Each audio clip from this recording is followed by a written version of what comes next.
Assalamualaikum students, this is the second experiment of your CHM 532 और CHM 508 lab. आपकी ये जो लैब है इसमें आप कोऑर्डिनेशन कॉम्प्लेक्सेस से डील कर रहे हैं, उनकी सिंथेसिस, उनके कैरेक्टराइजेशन और आइसोमेरिज्म वगैरह को स्टडी कर रहे हैं। तो ये जो आपका एक्सपेरिमेंट है, सेकंड एक्सपेरिमेंट, इसमें आपके पास एक कॉम्प्लेक्स है पोटेशियम ट्रेस ऑक्सिलेटो फेरेट 3, उसकी सिंथेसिस और कैरेक्टराइजेशन आपने स्टडी करनी है। ठीक है, तो इसका फार्मूला है, अगर आप इसका फार्मूला देखें तो इसमें आयरन के ऊपर +3 चार्ज है, जिसके साथ 3 ऑक्सिलेट लगे हुए हैं एज लिगेंड, और हर ऑक्सिलेट के ऊपर -2 चार्ज होगा और बाइडेंटेड लिगेंड है। तो इस तरीके से इन्होंने आयरन को सराउंड किया हुआ है। जो ओवरऑल नेट चार्ज इस कॉम्प्लेक्स के ऊपर या कोऑर्डिनेशन स्फीयर पे आएगा वो -3 होगा, जिसे 3 पोटेशियम बैलेंस करें। ठीक, इसके बाहर कुछ वाटर ऑफ क्रिस्टलाइजेशन हो भी सकते हैं, नहीं भी हो सकते। जनरली 3 होते हैं, लेकिन ये कम ज़्यादा भी हो सकते हैं। ठीक, कॉमन नाम जो इसका है वो है पोटेशियम फेरी ऑक्सिलेट। जिस तरीके से ऑक्सिलेट आयरन को सराउंड करते हैं, इनकी जो ज्योमेट्री बनती है वो ऑक्टाहीड्रल ज्योमेट्री बनती है, और जो इनके क्रिस्टल्स होते हैं वो emerald green, bright green colour के क्रिस्टल्स हमारे पास आते हैं। इस एक्सपेरिमेंट को 3 पार्ट में डिवाइड किया गया है। पहले पार्ट में आप इसकी सिंथेसिस करते हैं और बाकी जो रिमेनिंग 2 पार्ट्स हैं उसमें आप इनकी कैरेक्टराइजेशन करते हैं, यानी कि इसके अंदर मौजूद आयरन की और ऑक्सिलेट की एनालिसिस करते हैं। कि जो कॉम्प्लेक्स हमें सिंथेसाइज करना है वो स्टेबल होना ज़रूरी है, अदरवाइज़ वो सिंथेसिस के बाद डिकम्पोज हो जाएगा। तो जब हम कह रहे हैं स्टेबिलिटी ऑफ कॉम्प्लेक्स, तो हम बात कर रहे हैं कि कॉम्प्लेक्स कितना एग्जिस्ट करता है under favourable condition without being decompose, या उसकी शेल्फ लाइफ कितनी है।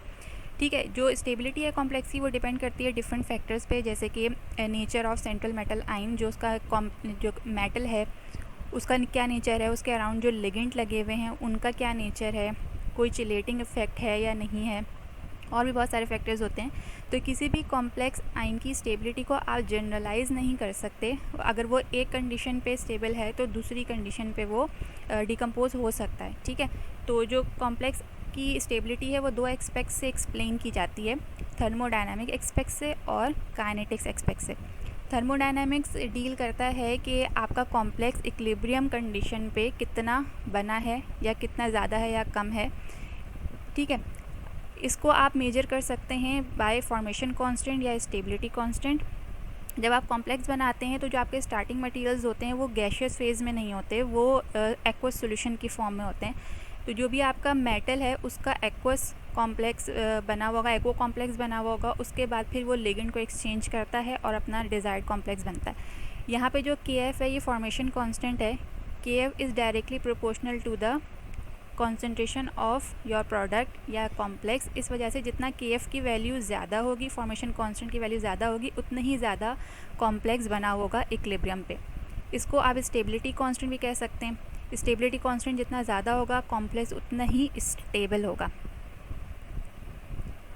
ठीक है, अब ये जो फॉर्मेशन कांस्टेंट है ये रिलेट करता है गिब्स फ्री एनर्जी चेंज के साथ इस इक्वेशन के ज़रिए। तो गिब्स फ्री एनर्जी भी एक थर्मोडायनामिक प्रॉपर्टी है। जितना गिब्स फ्री एनर्जी की वैल्यू नेगेटिव होती है एक कॉम्प्लेक्स के लिए, उतना ही वो कॉम्प्लेक्स ज़्यादा स्टेबल होता है, या इक्विलिब्रियम पे वो उतना ही ज़्यादा बनता है। ठीक है, तो इन 2 पैरामीटर से आप थर्मोडायनामिकली एक्सप्लेन कर सकते हैं स्टेबिलिटी ऑफ कॉम्प्लेक्स।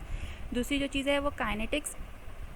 काइनेटिक्स का मतलब कि कॉम्प्लेक्स कितनी तेज़ी से बन रहा है या क्या स्पीड है उसकी फॉर्मेशन की। अगर ये जो एक्सचेंज रिएक्शन हो रहा है, लिगेंड एक्सचेंज रिएक्शन हो रहा है, ये बहुत तेज़ी से होगा, तो आप ये कह सकते हैं कि रेट ऑफ रिएक्शन ज़्यादा है, तो आसानी से ये कॉम्प्लेक्स बन जाएगा।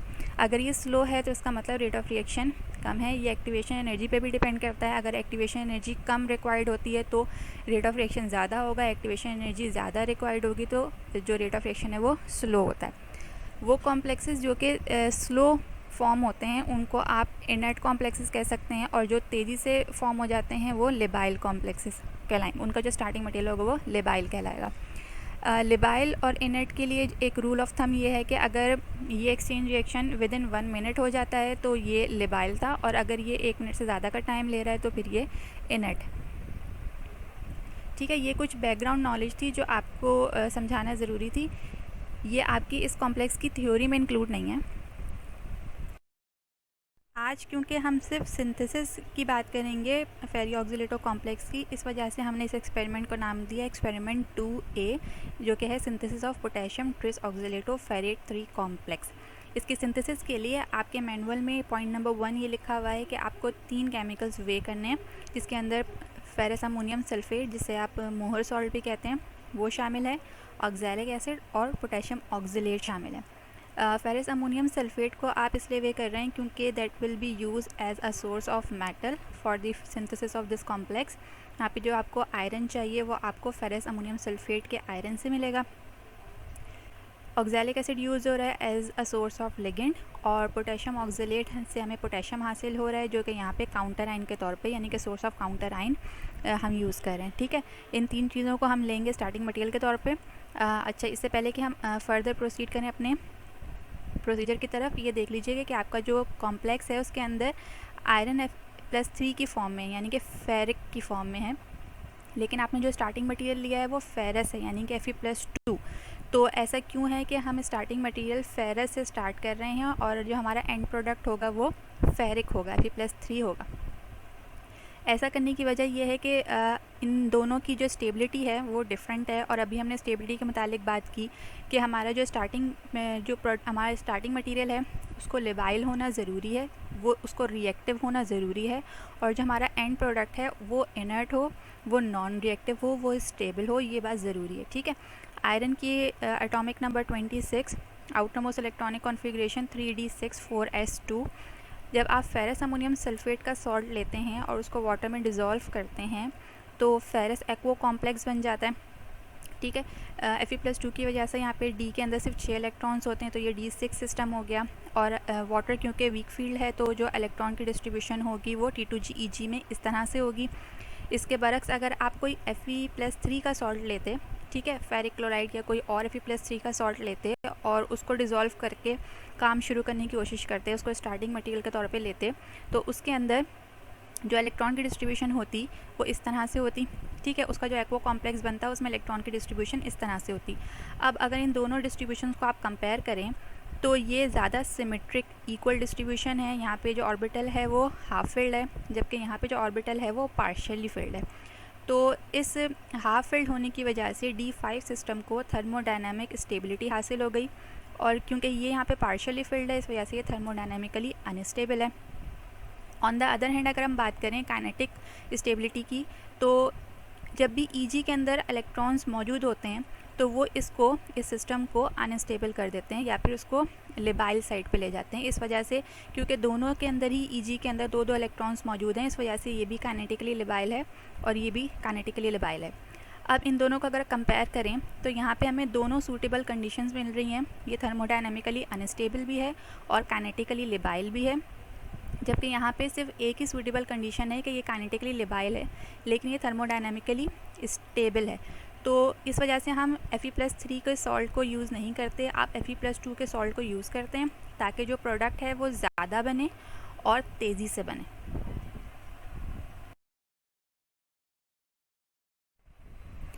ठीक है, प्रोसीजर देख लेते हैं। प्रोसीजर सबसे पहले आपको सॉल्यूशंस बनाने हैं। सॉल्यूशंस बनाने के लिए जो पॉइंट नंबर 1 आपके मैनुअल में लिखा है उसके अंदर आपने रफ़ वेइंग करनी है 3 केमिकल्स की।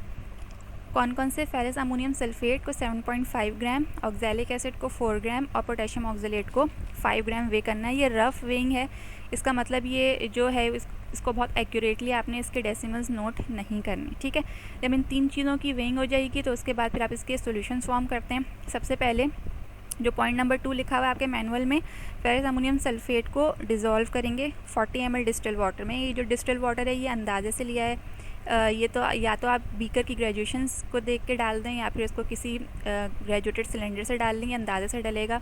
जब ये सोल्यूशन फॉर्म हो जाए तो इसके अंदर 1 to 2 drop sulphuric acid add किए जाते हैं, यानी कि ये जो सोल्यूशन है वो एसिडिक मीडियम में बनाया जाता है। इसका क्या रीज़न है?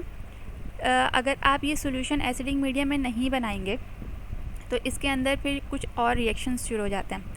इस वक्त ये जो फेरस अमोनियम सल्फेट का सोल्यूशन है वो स्टेबल होता है एसिडिक कंडीशन पे, लेकिन अगर आप इसको न्यूट्रल या अल्कलाइन सोल्यूशन में बनाएंगे तो उस वक्त इसके अंदर एयर ऑक्सीडेशन हो जाएगी, Fe+2 Fe+3 में कन्वर्ट हो जाता है।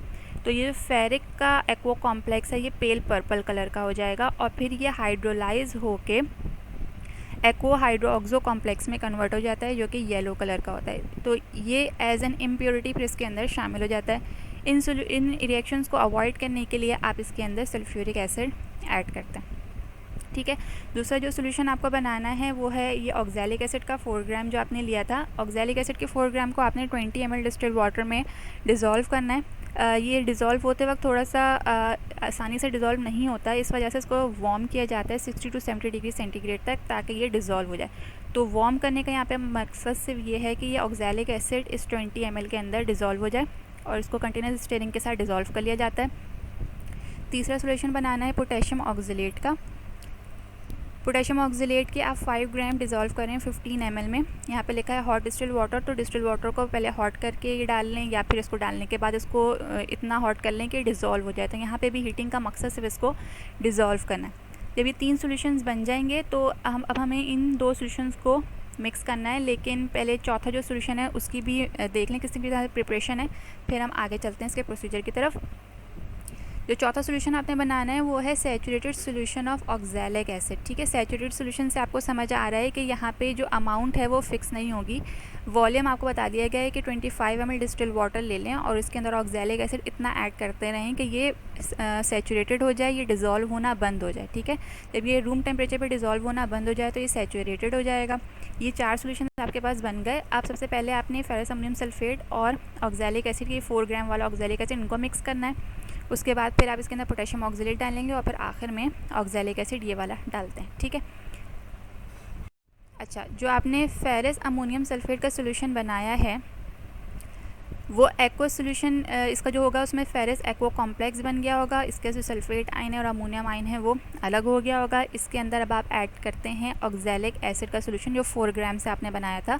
तो ये वाला रिएक्शन होता है। ठीक है, इन दोनों रिएक्शन होने के बाद फेरस ऑक्सलेट की येलो प्रेसिपिटेट्स आपके पास आते हैं। जो येलो प्रेसिपिटेट आपके पास आएंगे उसको आप इतना हीट करते हैं कि वो इसके अंदर एक बॉयल आ जाए।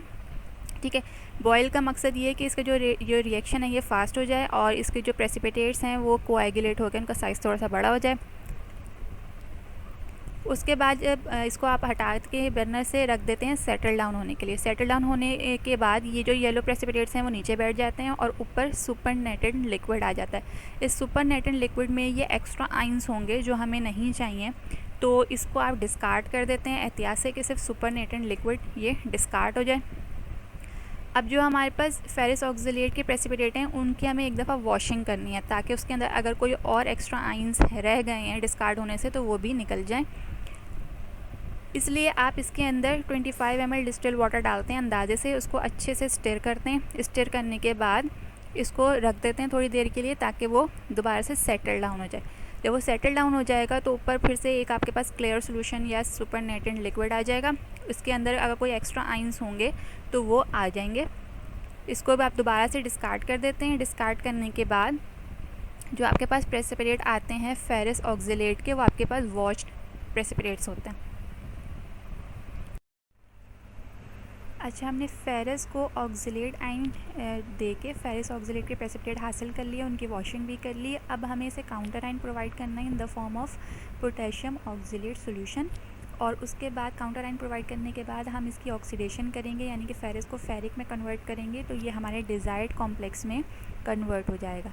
ठीक, सबसे पहले हम इसे काउंटर आयन दे रहे हैं पोटेशियम ऑक्सलेट, तो जो बीकर है वो ऑरेंजिश येलोइश कलर का हो जाता है। ये ऑरेंज कलर जो है वो पोटेशियम फेरो ऑक्सलेट या पोटेशियम बिस ऑक्सलेटो फेरेट 2 का कॉम्प्लेक्स बनने की वजह से होता है, जिसके अंदर Fe+2 शामिल है। और क्योंकि इसके पास काउंटर आयन भी है और लिगेंड भी है, इस वजह से ये कॉम्प्लेक्स यहाँ पे बन जाता है। अब हमें आयरन की ऑक्सीडेशन स्टेट चेंज करनी है, यानी कि इसको फेरिक में कन्वर्ट करना है। उसके लिए हम ऑक्सीडाइजिंग एजेंट लेते हैं हाइड्रोजन परऑक्साइड। हाइड्रोजन परऑक्साइड आपको ब्यूट में दिया जाता है और आपके मैनुअल में ये 3 ml डालने का लिखा हुआ है, लेकिन आप इसको 5 ml ऐड करते हैं। जब आप 5 ml ऐड करते हैं विद कंटिन्यूस स्टीयरिंग तो ये रिएक्शन होता है जिसके अंदर Fe+2 अपना काउंटर आयन के साथ और ऑक्सीडाइज होके ऑक्सलेट की मौजूदगी में कन्वर्ट हो जाता है कॉम्प्लेक्स के अंदर। ये वो कॉम्प्लेक्स है जो हमें चाहिए था, लेकिन इसके साथ साथ कुछ अनकॉम्प्लेक्स आयरन भी शामिल होते हैं जो कि फेरिक हाइड्रोक्साइड की फॉर्म में होते हैं। नीचे जो ब्राउन कलर आपको नज़र आ रहा है ये फेरिक हाइड्रोक्साइड का ब्राउन कलर होता है। ये वो आयरन है जो ऑक्सलेट के साथ कॉम्प्लेक्स नहीं बन पाए क्योंकि ऑक्सलेट का कंटेंट यहाँ पे कम था, तो जितने आयरन उसको हासिल कर सकते थे वो कॉम्प्लेक्स्ड हो गए, बाकी फेरिक हाइड्रोक्साइड की फॉर्म में है। इसके बाद आप इस सॉल्यूशन को हीट करते हैं टू जस्ट बॉइलिंग। वो इसलिए किया जाता है क्योंकि फेरिस की फेरिक में कन्वर्जन तेज़ हो जाए। हीटिंग के बाद आप इसको ऑक्सलेट कंटेंट प्रोवाइड करते हैं in the form of saturated solution of oxalic acid जो हमने बनाया था। उसको सिर्फ ड्रॉप वाइज ऐड किया जाता है कंटिन्यूस स्टीयरिंग के साथ, सारा का सारा नहीं डाला जाता। सिर्फ इतना डाला जाता है कि जो अनकॉम्प्लेक्स्ड फेरिक हाइड्रोक्साइड है वो कन्वर्ट हो जाए कॉम्प्लेक्स के अंदर, ठीक है।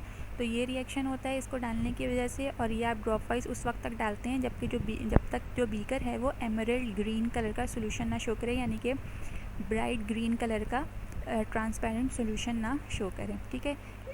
ये जो कॉम्प्लेक्स है ये वाटर सॉल्युबल है, इस वजह से आपको इस वक्त सिर्फ सोल्यूशन हासिल होता है, फिर आप इसकी इवेपोरेशन करके क्रिस्टल्स हासिल करते हैं। आपके मैनुअल में ये लिखा हुआ है कि इसके अंदर 10 ml इथेनॉल डाल दें तो इसकी इवेपोरेशन की वजह से क्रिस्टलाइजेशन स्टार्ट हो जाती है। लेकिन अगर आप इथेनॉल ना भी डालें और ओपन बीकर को ओवरनाइट छोड़ दें तो नेक्स्ट डेज़ के अंदर क्रिस्टलाइजेशन हो जाती है और इस तरह के ब्राइट ग्रीन कलर के क्रिस्टल्स के अंदर सोल्यूशन में मौजूद होते हैं। उसको आप निकाल लेते हैं और निकालने के बाद जो सिर्फ डार्क ग्रीन कलर के क्रिस्टल्स हैं वो निकाल के और उनकी कैरेक्टराइजेशन करते हैं। तो इसकी अब हम फर्दर कैरेक्टराइजेशन करेंगे नेक्स्ट लैब में, जिसके अंदर आयरन की एनालिसिस और ऑक्सलेट की एनालिसिस करेंगे।